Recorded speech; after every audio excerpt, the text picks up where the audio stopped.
آزادی کی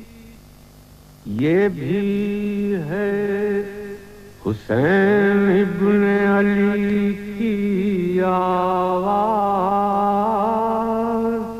حاصل ہو اور اس کو اس منصب کے اوپر قائم رکھنے کی تمام تر کوششیں بھی جاری و ساری رہیں، اور اس کے مقابلے میں توہین انسانیت وہ کیفیت ہوگی کہ جب انسان اپنے بلند مقام سے پست ہو کر مخلوقات کے کسی اور گروہ یا مخلوقات کے کسی اور فرد کے سامنے اپنی گردن کو جھکا دے یا اس کے سامنے اپنی پستی کا اعتراف کرنا شروع کر دے۔ تو اب یہ طے کرنے کے بعد کہ احترام انسانیت کیا ہے، جب ہم کربلا کے حوالے سے اس احترام انسانیت کو سمجھتے ہیں تو ہمیں یہ دیکھ کر انتہائی حیرت ہوتی ہے کہ کربلا بنیادی طور پر احترام انسانیت کے درس کا دوسرا نام ہے۔ امام حسین علیہ السلام نے سب سے پہلے احترام انسانیت کا مظاہرہ اس وقت کیا کہ جو سلسلہ کربلا کا پہلا نقطہ تھا، یعنی انکار بیعت یزید خود احترام انسانیت کی سب سے بڑی دلیل تھی، اس لیے کہ یزید کون تھا اور اس کے مطالبہ بیعت کا مطلب کیا تھا۔ تو ان سوالوں کا جواب یہ ہے کہ یزید وہ تھا کہ جس نے اپنے خواہشوں کے سامنے اپنے گھٹنے ٹیک دیے تھے، جس نے اپنے سر نیاز کو اپنے نفس کے تقاضوں کے سامنے جھکا دیا تھا، اور دوسری طرف جس نے جو حقیقی مالک ہے، جو انسان سے واحد بالا تر ہستی یعنی پروردگار عالم جس نے انسانیت کو خلق کیا تھا، اس کے حدود سے باہر نکل کر اس کے احکامات اور اس کی اطاعت سے انکار کر کے یزید نے بنیادی طور پر ایک طرف تو جہاں خواہشات کی غلامی اختیار کی تب توہین انسانیت کی، اور دوسری طرف جب اطاعت الہی سے انکار کیا، اللہ سے بغاوت کا راستہ اختیار کیا، تب توہین انسانیت کی۔ اب ایسا شخص کہ جو اللہ کا باغی ہو اور جو اپنی خواہشات کا تابع ہو، اس کے سامنے سر اطاعت جھکا دینا، اس کی بیعت کو قبول کرنا بہت بڑی توہین انسانیت ہوتا۔ گویا انکار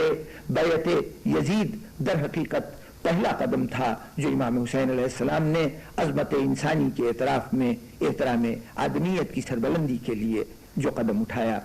امام علیہ السلام نے انکار بیعت کر کے یقیناً ایک طرف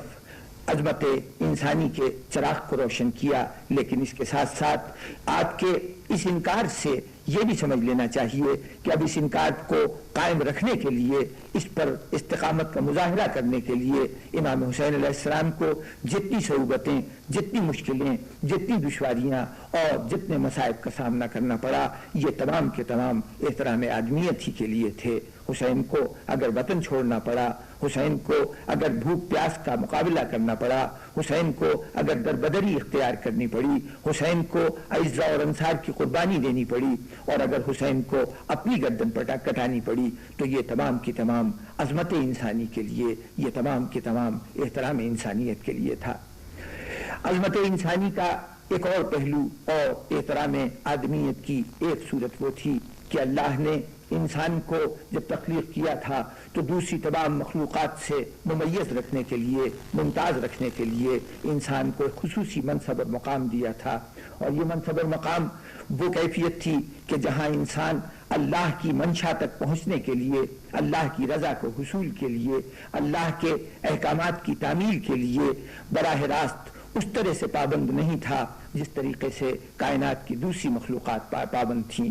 اللہ نے اپنی شریعت کو انسان پر کن کے ایک فیصلے کے تحت نافذ نہیں کیا تھا، بلکہ انسان کو اختیار دیا تھا کہ خیر و شر کا امتیاز کی صلاحیت ہم تمہیں عطا کرتے ہیں، اور خیر و شر میں امتیاز کر کے ایک راستے کے اختیار تمہیں دیا جاتا ہے، اب تم جانو اور تمہارا فیصلہ جانے۔ تو گویا اللہ نے جس طرح زمین کو گردش کا پابند کیا تھا، نبات کو قوت نمو کا پابند کیا تھا، جمادات کو اپنی جگہ سے حرکت سے محروم رکھنے اور اپنی جگہ پر ساکن و جامد رہنے کے حکم کا تابع کیا تھا، اور حیوانات کو اپنی جبلتوں کے تابع رہ کر زندگی گزارنے کا تابع کیا تھا، اس طریقے سے انسان کو حکم کا تابع نہیں کیا گیا، بلکہ حکم الہی شریعت کی صورت میں انسان کے سامنے رکھ دیا گیا، اور پھر انسان کو اختیار دے دیا گیا کہ وہ خود خود رائے قائم کرے، خود فیصلہ کرے۔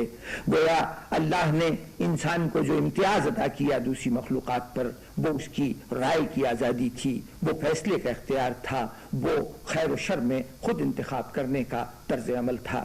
اب اس رائے کو برقرار رکھنا، اس رائے کو فروغ دینا اور فیصلے کی آزادی انسان کو عطا کرنا، انسان کی آدمیت کا احترام کرنا ہے، اور کسی سے فیصلے کے اختیار کو چھین لینا، رائے کی آزادی کو سلب کر لینا توہین انسانیت ہے۔ اب اس اصول کو جب ہم کربلا کے حوالے سے پرکھتے ہیں اور امام حسین علیہ السلام کے طرز عمل کی روشنی میں دیکھتے ہیں تو یہ بات انتہائی حیران کن لگتی ہے کہ پوری تاریخ انسانیت میں حسین تنہا فرد ہیں کہ جنہوں نے احترام آدمیت کے اس پہلو کو اس انتہا تک پہنچا دیا کہ جہاں نہ تو اس سے پہلے انسانیت نے کبھی تصور کیا تھا اور نہ اب تک انسانیت اس مقام تک پہنچ چکی ہے۔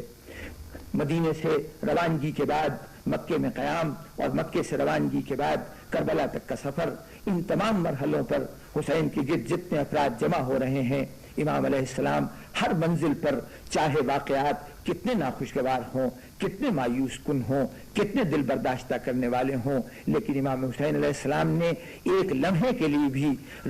گھڑی گھڑی بدلنے والے واقعات کے تسلسل کو اپنے ساتھ چلنے والوں سے چھپا کر نہیں رکھا، ان کے سامنے حقائق بھی رکھے اور یہ اختیار بھی ان کو دیا کہ وہ چاہیں تو حسین کا ساتھ دیں اور چاہیں تو حسین کا ساتھ چھوڑ دیں۔ اور پھر اس کے بعد حسین کے ساتھ جتنے اعزاء آئے تھے، امکان تھا کہ شاید وہ حسین کی محبت کے تحت یا حسین کے ساتھ اپنے خون کے رشتے کے تحت حسین کا ساتھ دے رہے ہوں، اس لیے یہ غیر معمولی بات، انتہائی حیران کن بات نظر آتی ہے کہ امام حسین علیہ السلام نے اپنے ساتھ آنے والے جتنے بھی عزیز تھے ان سب کو کسی نہ کسی موقع پر اس بات کا پورا موقع دیا کہ وہ اپنی رائے کو آزادی سے قائم کریں اور خود اپنے طور پر فیصلہ کریں کہ انہیں کیا کرنا چاہیے۔ جب دوران سفر ایک منزل پر حضرت مسلم ابن عقیل کی شہادت کی خبر ملی تو امام حسین علیہ السلام نے اپنے تمام اصحاب، تمام انصار، تمام اعزاء کو جمع کیا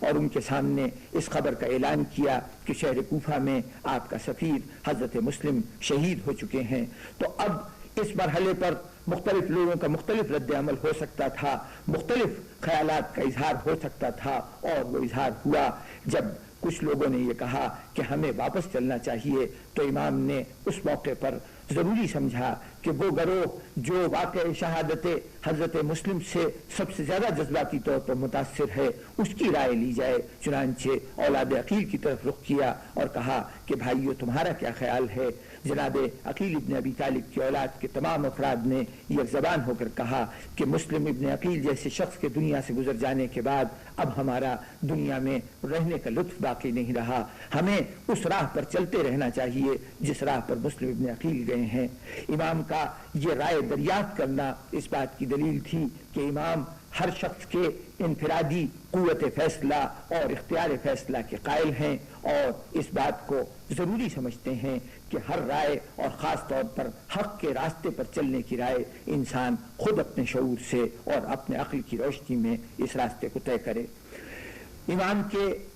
لوگوں کو رائے کی آزادی دینے کا وہ مرحلہ تو انتہائی عجیب و غریب ہے کہ جب کربلا میں شب عاشور آئی، امام حسین علیہ السلام نے 9 محرم کو اپنے تمام اصحاب و اعزاء کو جمع کر کے ایک خطبہ دیا اور اس خطبے میں آپ نے ارشاد فرمایا کہ دیکھو اگر تم میرے ساتھ اس لیے ہو کہ تم نے میری بیعت کی تھی تو میں تمہاری گردن سے بیعت کے اس بوجھ کو ہٹا لیتا ہوں، اب تم آزاد ہو، تم واپس جا سکتے ہو۔ اور دیکھو اگر تمہیں جاتے ہوئے یہ احساس ہے کہ دنیا کہے گی کہ نواز رسول کو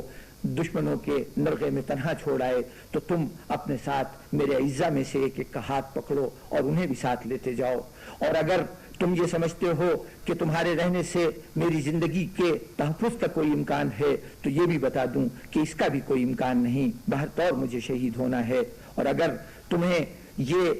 خیال ہے کہ تم یہاں پر اس طرح سے اٹھ کر جاتے ہوئے شرمندگی محسوس کرتے ہو تو لو میں جلتے ہوئے چراغوں کو بجھا دیتا ہوں۔ گویا امام حسین علیہ السلام نے شعور انسانی پر قانون کی تمام پابندیاں اخلاق کی تمام پابندیاں، جذبات اور محبت کی تمام پابندیاں اور حالات کی تمام پابندیوں کو دور کر کے پہلی مرتبہ شعور انسانی کو یہ موقع فراہم کیا کہ اب عقل خالص پوری طرح آزاد ہو کر فیصلہ کرے کہ اسے حق کا راستہ اختیار کرنا چاہیے یا باطل کا ساتھ دینا چاہیے۔ یہ احترام آدمیت کا اتنا بڑا اعتراف تھا کہ جس کی مثال ہمیں کہیں اور نہیں ملتی۔ اور اس کے بعد کچھ اور مرحلوں کا مختصراً تذکرہ انتہائی ضروری ہے کہ انسان کی عظمت کا ہی اعتراف تھا کہ جس کے لیے شریعت نے میت کے احترام کا حکم دیا تھا، لاش کے احترام کا حکم دیا تھا، اس لیے کہ انسان کی لاش حیوان کی لاش سے یقیناً منفرد اور ممتاز تھی۔ امام حسین علیہ السلام نے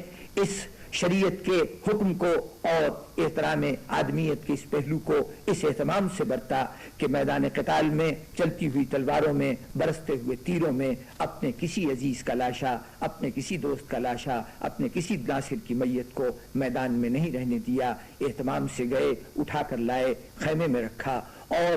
اگرچہ شریعت نے اس سے آگے بھی حکم دیا تھا لیکن اس وقت کے حالات میں اس حکم کی تعمیل تو ممکن نہیں تھی، لیکن اپنے شیرخوار علی اصغر کی قبر کھود کر اور اس شیرخوار کو اس میں دفن کر کے حسین نے بتایا کہ اگر حالات اجازت دیتے تو احترام آدمیت کا یہ مرحلہ بھی حسین اپنے تمام انصار کے ساتھ اسی طرح روا رکھتے جیسے علی اصغر کے ساتھ روا رکھا۔ یقیناً کربلا داستان ہے احترام آدمیت کی اور سبق ہے احترام آدمیت کا۔